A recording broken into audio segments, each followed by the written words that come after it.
বাবা, আমার খুব খিদে পেয়েছে বাবা। আর কতক্ষণ না খেয়ে থাকব?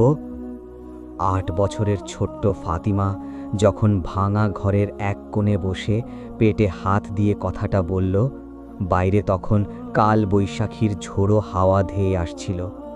ঘরের ফুটো চাল দিয়ে বৃষ্টির পানি সরাসরি এসে পড়ছিল তার মলিন মুখের ওপর।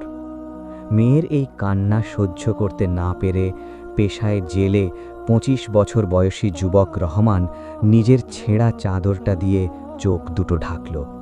তার পরনে একটা জীর্ণ সোয়েটার আর মলিন লুঙ্গি।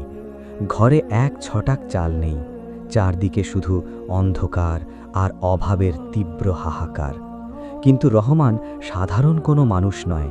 সে অভাবের তাড়নায় মরতে বসলেও কখনো কারো কাছে হাত পাতে না। সে জানে আল্লাহ ছাড়া কারো কাছে মাথা নত করা যাবে না। কিন্তু ক্ষুধার্ত মেয়ের এই আকুতি তার বুকের ভেতরটা যেন তীরের মতো এফোড়ো করে দিচ্ছিল। সে জানত না এই ঝড়ের রাতেই সে এমন এক ভয়াবহ সিদ্ধান্তের মুখোমুখি হতে যাচ্ছে যা তার পুরো জীবনকে এক অন্ধকার গোলক দাধায় ফেলে দেবে।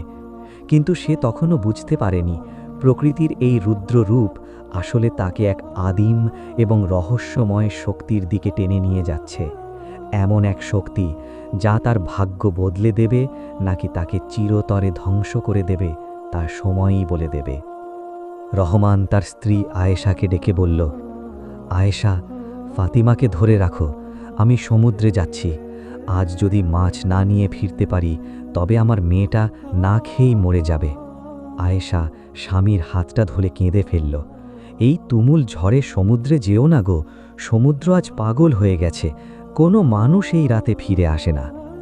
রহমান আয়েশার হাতটা আলতো করে সরিয়ে দিয়ে বলল, আল্লাহ ভরসা আয়েশা, যার কেউ নেই তার আল্লাহ আছেন। আমি অন্যের কাছে হাত পেতে আমার আত্মসম্মান বিসর্জন দিতে পারবো না। রহমান তার ছোট নৌকাটা নিয়ে উত্তাল বঙ্গোপসাগরের বুকে ভেসে পড়ল। চারদিকে বিশালাকার ঢেউ, আকাশ চিরে বজ্রপাত হচ্ছে। নৌকাটা একবার ওপরে উঠছে, পরক্ষণে অতল গহ্বরে তলিয়ে যাওয়ার উপক্রম হচ্ছে। রহমান সগ শক্তি দিয়ে জালটা ছুঁড়ে মারল সমুদ্রের বুকে। সে মনে মনে আল্লাহর কাছে প্রার্থনা করছিল, হে আল্লাহ, আমার ভাঙা ঘরে একটা ক্ষুধার্ত সন্তান কাঁদছে, তুমি খালি হাতে ফিরিও না। কিন্তু রহমান বুঝতে পারেনি এই জাল ফেলার মাধ্যমে সে এমন এক জগৎকে স্পর্শ করতে চলেছে যা সাধারণ মানুষের কল্পনারও বাইরে। ঘণ্টার পর ঘণ্টা কেটে গেল, কিন্তু জালে কোনো মাছের দেখা নেই। ঝড়ের বেগ আরও বেড়ে গেল। হঠাৎ জালের দড়িটা প্রচণ্ড জোরে টান দিল। রহমান ভাবল নিশ্চয়ই কোনো বড় মাছ আটকেছে। সে তার গায়ের সমস্ত শক্তি দিয়ে জালটা টেনে নৌকায় তুলতে লাগল। কিন্তু জালের সাথে কোনো মাছ উঠল না, বরং উঠে এলো এক বিশাল, প্রাচীন এবং অদ্ভুত আকৃতির লোহার সিন্দুক। সিন্দুকটি সামুদ্রিক শ্যাওলা আর লতা পাতায় ঢাকা, আর তার গায়ে খোদাই করা ছিল কিছু অদ্ভুত লিপি। রহমান কৌতূহলবশত সিন্দুকের তালাটা ভাঙার জন্য একটা লোহার রড দিয়ে আঘাত করল, আর ঠিক তখনই ঘটল সেই অলৌকিক ঘটনা। সিন্দুকের ঢাকনাটা বিকট শব্দে খুলে গেল এবং সেখান থেকে ঘন কালো ধোঁয়া বের হতে লাগল। সেই ধোঁয়া মুহূর্তের মধ্যে এক বিশাল আকৃতির দানবীয় অবয়ব ধারণ করল, যার চোখ দুটো জ্বলন্ত কয়লার মতো লাল এবং গলার আওয়াজ পুরো সমুদ্রকে কাঁপিয়ে তুলল। রহমান ভয়ে স্তব্ধ হয়ে গেল, তার হাত থেকে রডটা পড়ে গেল। জিনের সেই ভয়ঙ্কর রূপ দেখে যে কেউ হার্ট অ্যাটাক করত, কিন্তু রহমান আল্লাহর নাম স্মরণ করে দাঁড়িয়ে রইল। জিনটি বিকট হাসিতে ফেটে পড়ে বলল, শত শত বছর পর আমি এই বন্দি দশা থেকে মুক্ত হলাম।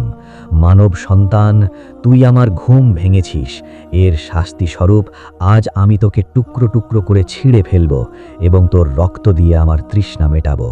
কিন্তু রহমান জানত ভয় পেলে চলবে না।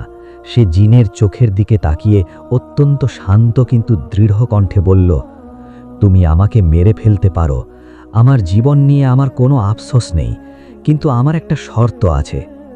জিনটি রহমানের এই সাহস দেখে কিছুটা অবাক হলো। সে তার বিশাল হাতটা বাতাসে দোলাতে দোলাতে বলল, মৃত্যুর মুখে দাঁড়িয়ে তুই শর্ত দিচ্ছিস? তোর এত বড় সাহস! বল, কি তোর শর্ত? রহমান তার চোখের কোণের অশ্রু মুছে বলল, আমি মরে গেলে আমার পরিবারের আর কেউ থাকবে না। আমার 8 বছরের মেয়েটা আজ 3 দিন ধরে না খেয়ে আছে। তুমি যদি আমার জীবন নিতেই চাও তবে নাও, কিন্তু তার বিনিময়ে আমার পরিবারকে পৃথিবীর সমস্ত সুখ, সম্পদ আর সমৃদ্ধি দিতে হবে। তারা যেন কোনো দিন আর ক্ষুধার কষ্ট না পায়। রহমান নিজের জীবনের বিনিময়ে তার পরিবারের মুখে হাসি দেখতে চাইল। সে এক অন্ধকার জগতে নিজেকে চিরতরে বন্দী করতে রাজি হয়ে গেল, শুধু আয়েশা আর ফাতিমার সুন্দর ভবিষ্যতের জন্য। জিনটি কিছুক্ষণ নীরব রইল। তার লাল চোখ দুটো যেন রহমানের অন্তরের গভীরতা মেপে নিল। সে বলল, তুই নিজের জীবনের মায়া ছেড়ে তোর পরিবারের জন্য আত্মত্যাগ করতে প্রস্তুত? ঠিক আছে মানব সন্তান, আমি তোর এই নিঃস্বার্থ ত্যাগে মুগ্ধ হলাম। কিন্তু মনে রাখিস, এই সম্পদের একটা চড়া মূল্য তোকে চোকাতে হবে। আজ থেকে তুই এই সিন্দুকের ভিতরে আমার অন্ধকার জগতে বন্দী হবি, আর তোর পরিবার পাবে অগাধ ধন সম্পদ। রহমান মুচকি হাসল। তার মনে হলো তার মেয়ের ক্ষুধার কষ্ট দূর হতে চলেছে। সে বলল, আমি প্রস্তুত।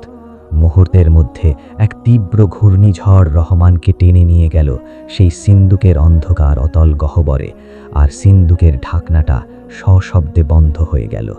সমুদ্র আবার শান্ত হয়ে গেল, যেন কিছুই ঘটেনি।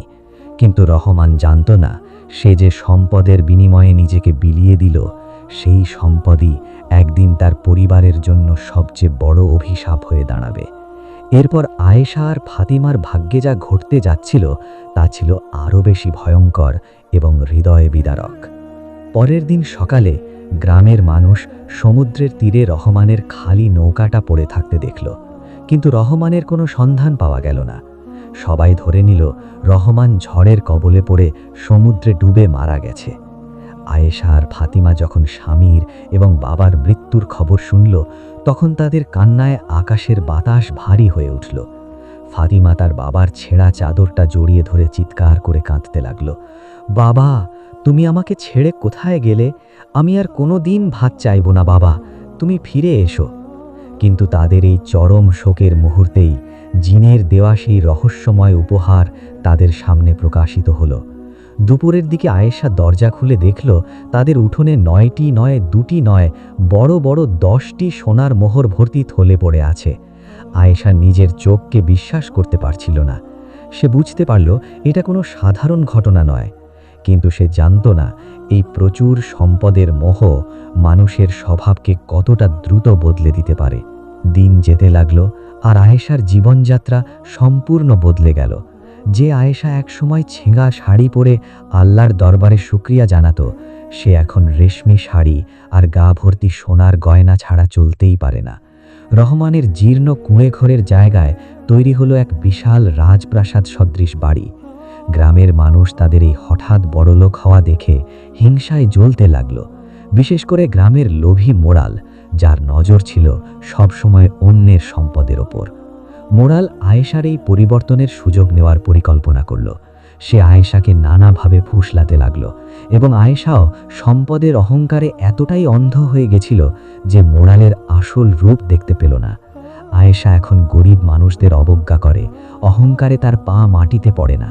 কিন্তু এই সব কিছুর মাঝে ছোট্ট ফাতিমা দিন দিন শুকিয়ে যাচ্ছিল। সেই বিশাল বাড়ি, দামি পোশাক বা রাজকীয় খাবার কোনো কিছুই পছন্দ করত না।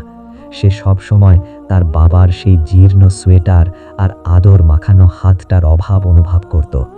ফাতিমা মাঝরাতে উঠে প্রাসাদের বারান্দায় দাঁড়িয়ে আকাশের দিকে তাকিয়ে কাঁদত আর বলতো, আল্লাহ, আমার এই ধন সম্পদ চাই না, আমার বাবাকে ফিরিয়ে দাও।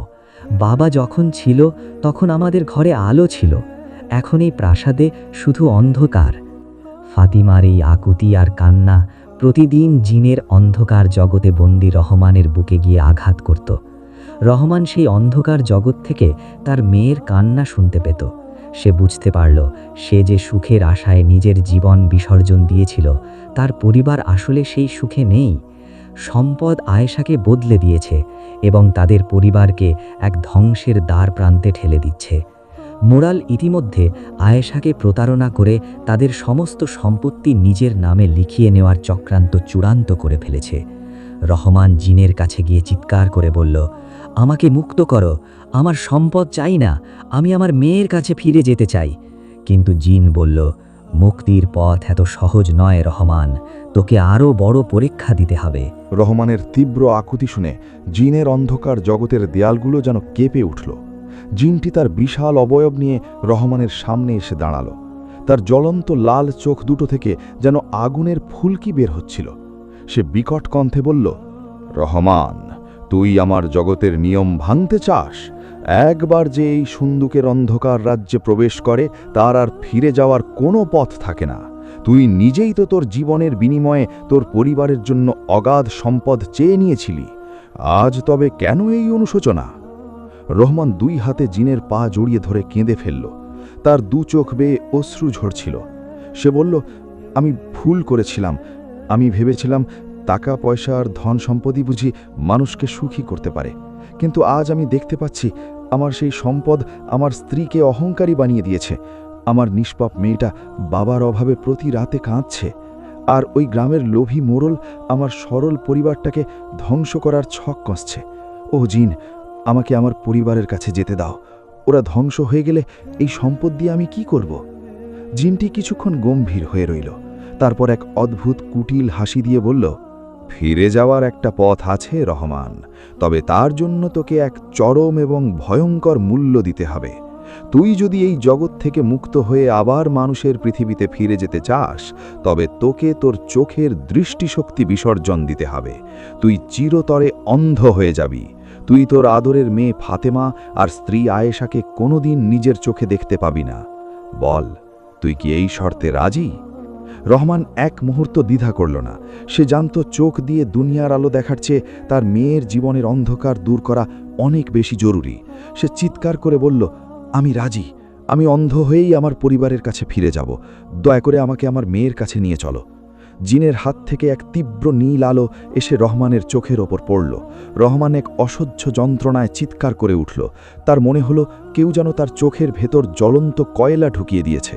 মুহূর্তের মধ্যে তার চারপাশের সবকিছু ঘুটঘুটে অন্ধকার হয়ে গেল। সে আর কিছুই দেখতে পাচ্ছে না। কিন্তু একই সাথে এক তীব্র ঘূর্ণিঝড় তাকে সেই সুন্দুকের ভেতর থেকে উড়িয়ে নিয়ে ছুঁড়ে দিল মানুষের চেনা পৃথিবীতে। যখন রহমানের জ্ঞান ফিরল, তখন সে বুঝতে পারল সে সমুদ্রের তীরে বালির উপর শুয়ে আছে।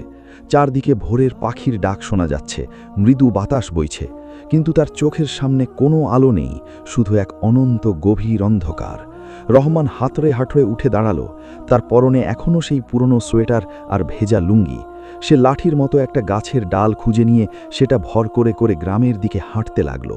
তার মনে তখন একটাই চিন্তা, তার পরিবারকে মোড়লের হাত থেকে রক্ষা করতে হবে। এদিকে রহমানের সেই বিশাল প্রাসাদে তখন এক নাটকীয় পরিস্থিতি তৈরি হয়েছে।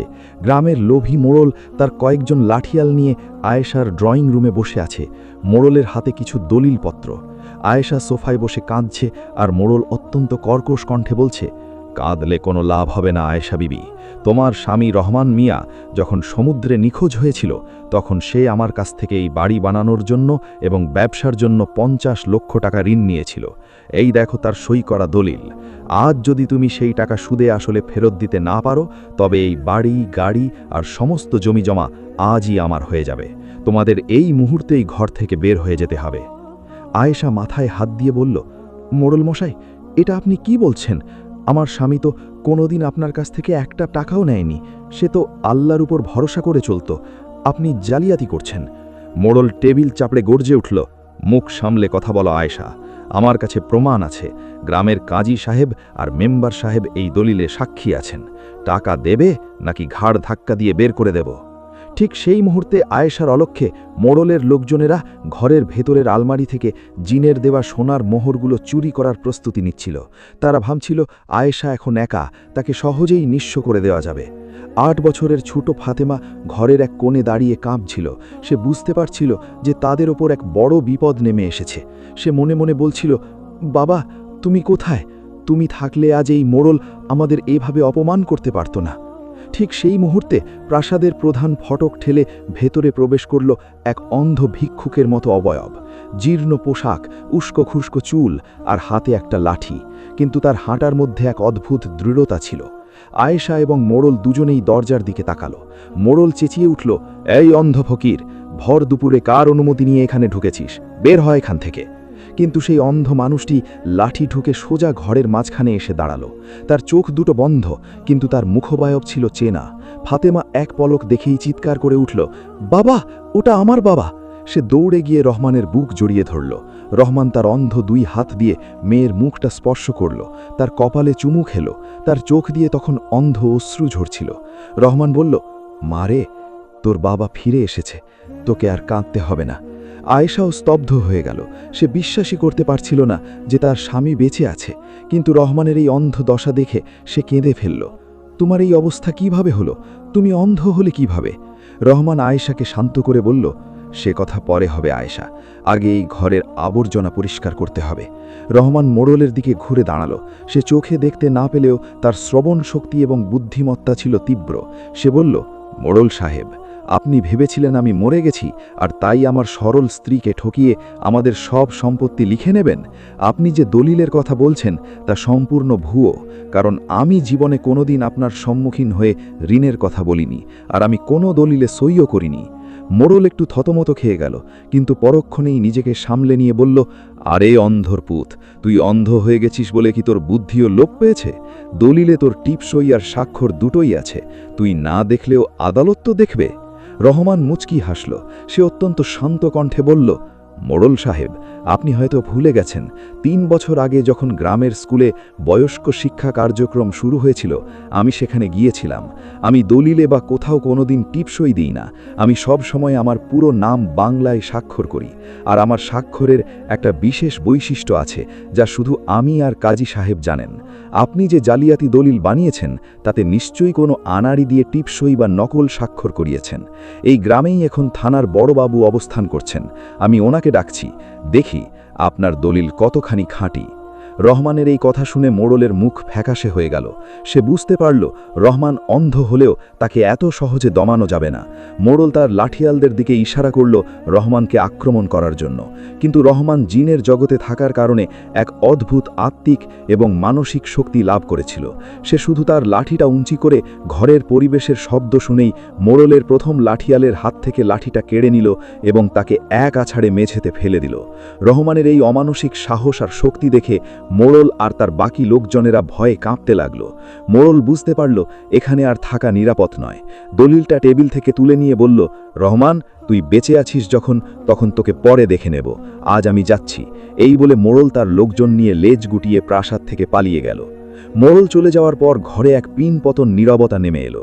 আয়েশা রহমানের সামনে এসে হাঁটু গেড়ে বসল। সে এতক্ষণ সম্পদের অহংকারে যে ভুলগুলো করেছিল তা এখন তার চোখের সামনে ভেসে উঠল। সে দেখল তার স্বামী তাদের জন্য নিজের চোখের আলো বিসর্জন দিয়ে ফিরে এসেছে, অথচ সে সামান্য টাকার মোহে অন্ধ হয়ে গিয়েছিল। আয়েশা রহমানের পা ধরে হাউমাউ করে কেঁদে উঠল, আমাকে ক্ষমা করে দাও, আমি সম্পদের লোভে অন্ধ হয়ে গিয়েছিলাম, আমি গরিব মানুষদের অবহেলা করেছি, মোড়লের চক্রান্ত বুঝতে পারিনি, তোমার এই অবস্থার জন্য আমিই দায়ী। রহমান আয়েশাকে টেনে তুলে বলল, আয়েশা, আল্লাহ আমাদের পরীক্ষা নিচ্ছিলেন। পরিশ্রম ছাড়া, সততা ছাড়া যে সম্পদ আসে তা কখনো মানুষের জীবনে শান্তি আনতে পারে না। এই রাজপ্রাসাদ, এই সোনার মহর, এসব আমাদের সুখ দেয়নি, বরং আমাদের মধ্যে দূরত্ব তৈরি করেছে। আমাদের এই অভিশপ্ত সম্পদ থেকে মুক্ত হতে হবে। ফাতেমা তার বাবার হাত ধরে বলল, হ্যাঁ বাবা, আমার এই বড় বাড়ি চাই না, আমরা আগের মতো আমাদের সেই ছোট ভাঙা ঘরেই থাকব। তুমি আমাদের সাথে থাকলেই আমরা সুখে থাকব। রহমান তার মেয়েকে বুকে জড়িয়ে ধরে এক পরম শান্তি অনুভব করল, কিন্তু সে জানত জিনের সাথে করা চুক্তির শেষ অংশটি এখনও বাকি আছে। এই ধন সম্পদ কিভাবে ফিরিয়ে দেওয়া যাবে এবং তার এই অন্ধত্বের শেষ পরিণতি কি হবে তা এখনও এক বড় রহস্য হয়ে রইল। রহমানের এই সততা আর ত্যাগের পর কি এমন অলৌকিক ঘটনা ঘটল যা পুরো গ্রামের মানুষকে স্তব্ধ করে দিয়েছিল? রহমান তার স্ত্রী আর সন্তানকে শান্ত করে ঘরের মাঝখানে বসল। চোখের আলো না থাকলেও তার অন্তরের আলো যেন এক নিমেষে বহুগুণ বেড়ে গিয়েছিল। সে আয়েশাকে বলল, আয়েশা, জিনের দেওয়াই অগাধ সম্পদ আমাদের ঘরে শান্তি আনেনি, এনেছে অহংকার আর বিপদ। যে ধন অর্জনে কোনো ঘাম ঝরাতে হয় না, যে সম্পদে আল্লাহর রহমত থাকে না, তা আসলে এক ধরনের পরীক্ষা এবং শাস্তি। আজ রাতেই আমি এই সমস্ত ধন সম্পদ তার আসল জায়গায় ফিরিয়ে দিয়ে আসব। আমাদের সেই মেহনতের জীবনই ভালো ছিল, যেখানে রাতে শান্তিতে ঘুমানো যেত। আয়েশা চোখের পানি মুছে বলল, তুমি ঠিক বলেছ, আমি ভুলের সাগরে ডুবে গিয়েছিলাম। এই পাপের ধন আমার চাই না। তুমি যেভাবে বলবে সেভাবেই হবে। সেই রাতেই রহমান তার অন্ধ চোখ আর হাতের লাঠি ভরসা করে আয়েশা ও ফাতিমাকে নিয়ে সমুদ্রের তীরের দিকে রওনা হলো। আয়েশা আর ফাতিমা জিনের দেওয়া সমস্ত সোনার মোহর আর মূল্যবান জিনিসপত্র বস্তায় ভরে নৌকায় তুলে নিল। গ্রামের মানুষ তখন গভীর ঘুমে মগ্ন। চারদিক নিঝুম, শুধু সমুদ্রের গর্জন শোনা যাচ্ছিল। রহমান নৌকার হাল ধরল আর আয়েশা তাকে দিক নির্দেশনা দিতে লাগল। নৌকাটি যখন সমুদ্রের ঠিক মাঝখানে, যেখানে রহমান সেই রহস্যময় সিন্দুকটি পেয়েছিল, সেখানে গিয়ে তারা নৌকা থামাল। রহমান দাঁড়িয়ে আল্লাহর দরবারে হাত তুলল। সে বলল, হে দয়াময় আল্লাহ, তুমি আমাকে চরম দারিদ্র্য দিয়ে পরীক্ষা করেছ, আবার অগাধ সম্পদ দিয়েও পরীক্ষা করেছ। আমি আমার ভুল বুঝতে পেরেছি। পরিশ্রমের মাধ্যমে উপার্জিত সামান্য রিজিকেই তোমার আসল বরকত রয়েছে। তুমি আমাদের এই লোভের ফাঁদ থেকে রক্ষা করো। এই বলে রহমান আয়েশাকে ইশারা করল। আয়েশা আর ফাতিমা মিলে সমস্ত ধনের বস্তা একে একে সমুদ্রের অতল গহ্বরে ফেলে দিল। ভারী বস্তাগুলো পানিতে পড়ার সাথে সাথে এক বিকট বুদবুদ তৈরি হলো এবং মুহূর্তের মধ্যে সমুদ্রের পানি থেকে এক চেনা ঘন কালো ধোঁয়া তৈরি হয়ে আকাশের দিকে উঠে গেল। সেই ধোঁয়া থেকে আবার আবির্ভূত হলো সেই বিশালাকার জিন। তবে এবার তার চেহারা অন্যবারের মতো ভয়ঙ্কর ছিল না, বরং তার লাল চোখ দুটোর মধ্যে এক ধরনের বিস্ময় আর শ্রদ্ধা ফুটে উঠেছিল। জিনটি তার মেঘের মতো গম্ভীর কণ্ঠে বলল, রহমান, মানুষের জাত বড়ই অদ্ভুত। আমি শত শত বছর ধরে এই পৃথিবীতে লোভী মানুষদের দেখেছি। সামান্য সম্পদের জন্য ভাই ভাইকে খুন করে, সন্তান মাকে ত্যাগ করে। কিন্তু তুই এক অনন্য মানুষ। তুই নিজের চোখের আলো বিসর্জন দিয়েছিস পরিবারের ভালোবাসার জন্য, আর আজ এত বড় সম্পদের মোহ এক নিমেষে ত্যাগ করলি শুধু সততা আর মানসিক শান্তির জন্য। রহমান জিনের অবয়বের দিকে মুখ করে হাত জোড় করে বলল, ওহে জিন, মানুষের আসল সম্পদ টাকা পয়সা নয়। মানুষের আসল সম্পদ হলো তার ঈমান, তার পরিবার এবং তার আত্মসম্মান। আমি আমার ভুল বুঝতে পেরেছি। তোমার এই সম্পদ আমার চাই না। তুমি আমাকে যে অন্ধত্ব দিয়েছ তা আমি আল্লাহর ইচ্ছা বলে মেনে নিয়েছি, কিন্তু আমার পরিবার যেন আর কোনোদিন লোভের মুখে না পড়ে, তুমি তাদের ওপর থেকে তোমার এই মায়ার জাল তুলে নাও। জিনের বিশাল অবয়বটি বাতাসে ভাসতে ভাসতে হ হ করে হেসে উঠল। সে বলল, রহমান, আমি তোকে পরীক্ষা করছিলাম। আমি দেখতে চাইছিলাম তুই সম্পদের লোভ সামলাতে পারিস কিনা। তুই এই পরীক্ষায় পূর্ণ নম্বরে উত্তীর্ণ হয়েছিস। তোর এই নিঃস্বার্থ ত্যাগ, সততা এবং আল্লাহর প্রতি অটুট বিশ্বাস দেখে আমার পাথর হৃদয়ও গলে গেছে। যে মানুষ সম্পদের চেয়ে সততাকে বড় মনে করে, তাকে শাস্তি দেওয়ার ক্ষমতা আমার নেই। এই কথা বলার সাথে সাথে জিনটি তার বিশাল হাত রহমান সাহেবের চোখের সামনে দোলালো। এক অলৌকিক সবুজ আলো রহমানের পুরো মুখমণ্ডলকে আবৃত করে ফেলল। রহমান এক অদ্ভুত শীতল অনুভূতি অনুভব করল। তার চোখের ভেতরের সেই তীব্র জ্বালাপোড়া এক সেকেন্ডে হাওয়া হয়ে গেল। সে ধীরে ধীরে চোখের পাতা মেলল। অলৌকিক উপায়ে রহমানের সেই অন্ধত্ব দূর হয়ে গেল। সে আবার দেখতে পেল চারপাশের চেনা পৃথিবী, সামনে ঢেউ খেলানো নীল সমুদ্র, মাথার উপরে তারার মেলা, আর পাশে দাঁড়িয়ে থাকা তার প্রিয় স্ত্রী আয়েশা আর চোখের মণি ফাতিমা। ফাতিমা চিৎকার করে উঠল, বাবা, তুমি দেখতে পাচ্ছ? রহমান হাঁটু গেড়ে বসে ফাতিমাকে শক্ত করে বুকে জড়িয়ে ধরল। আয়েশাও আনন্দের অশ্রু ধরে রাখতে পারল না। তারা সবাই মিলে আল্লাহর দরবারে সেজদায় লুটিয়ে পড়ল। জিনটি ওপর থেকে বলল, রহমান, তোদের সেই বিশাল রাজপ্রাসাদ আবার আগের মতো ছোট জীর্ণ কুঁড়ে ঘর হয়ে যাবে, কিন্তু মনে রাখিস, সেই ঘরেই এখন থেকে সুখের জোয়ার বইবে, আর তোদের সৎ পথে চলার পুরস্কার স্বরূপ সমুদ্রের মাছেরা সব সময় তোর জালে ধরা দেবে। তোকে আর কোনোদিন ক্ষুধার কষ্ট পেতে হবে না। এই বলে জিনটি বাতাসে মিলিয়ে গেল এবং সমুদ্রের পানি শান্ত হয়ে গেল। পরদিন সকালে যখন গ্রামের মানুষ ঘুম থেকে উঠল, তারা অবাক হয়ে দেখল যে রহমানের সেই বিশাল রাজপ্রাসাদ উধাও হয়ে গেছে। সেখানে আবার আগের মতোই সেই ছোট খড়ের চালের ঘরটি দাঁড়িয়ে আছে। গ্রামের লোভী মোড়ল যখন এই খবর শুনল, সে ভাবল রহমান নিশ্চয়ই ফকির হয়ে গেছে। সে লাঠিয়াল নিয়ে আবার রহমানকে অপমান করতে এলো। কিন্তু এবার রহমান ঘরে বসে আয়েশা আর ফাতিমাকে নিয়ে হাসি মুখে সামান্য পান্তা ভাত খাচ্ছিল। তার চোখে তখন এক তীব্র আত্মবিশ্বাসের আলো। মোড়ল ঘরে ঢুকে বলল, কিরে রহমান, তোর রাজপ্রাসাদ কোথায় গেল? সব তো হাওয়া। এবার তো তোরা আসলেই ফকির হয়ে গেলি। রহমান উঠে দাঁড়িয়ে মোড়লের মুখোমুখি হল এবং অত্যন্ত গম্ভীর কণ্ঠে বলল, মোড়ল সাহেব, প্রাসাদ চলে গেছে ঠিকই, কিন্তু আমার চোখের আলো আর আমার সততা ফিরে এসেছে। আপনি যে জালিয়াতি দলিল নিয়ে আমাদের হুমকি দিয়েছিলেন, সেই দলিলে জালিয়াতির অপরাধে থানার বড়বাবু আপনার নামে ওয়ারেন্ট জারি করেছেন। ওই দেখুন, পুলিশ আপনার দিকেই আসছেন। মোড়ল ভয়ের চোটে লাঠি ফেলে দিয়ে উল্টো দৌড় দিল, কিন্তু পুলিশের হাত থেকে সে রেহাই পেল না। জালিয়াতি আর গরিবের হক মারার অপরাধে মোড়লকে চিরতরে জেলে যেতে হলো। এরপর থেকে রহমানের জীবনে এক নতুন অধ্যায় শুরু হলো। সে প্রতিদিন সকালে আল্লাহর নাম নিয়ে সমুদ্রে যেত এবং প্রতিবারই তার জাল ভরে প্রচুর মাছ উঠত। সে সেই মাছ বাজারে বিক্রি করে যা আয় করত তা দিয়েই তাদের সংসার খুব সুন্দরভাবে চলে যেত। তাদের ঘরে আর কোনোদিন জিনের দেওয়া সোনার মোহর আসেনি, কিন্তু প্রতি রাতে সেই ভাঙা ঘরে আয়েশার হাতের রান্না আর ফাতিমার হাসির শব্দে এক স্বর্গীয় সুখ বিরাজ করত। রহমান বুঝতে পারল, দুনিয়ার সবচেয়ে বড় ধন হলো কানাত বা অল্পে তুষ্টি, যা মানুষকে কখনো কারো কাছে ছোট হতে দেয় না।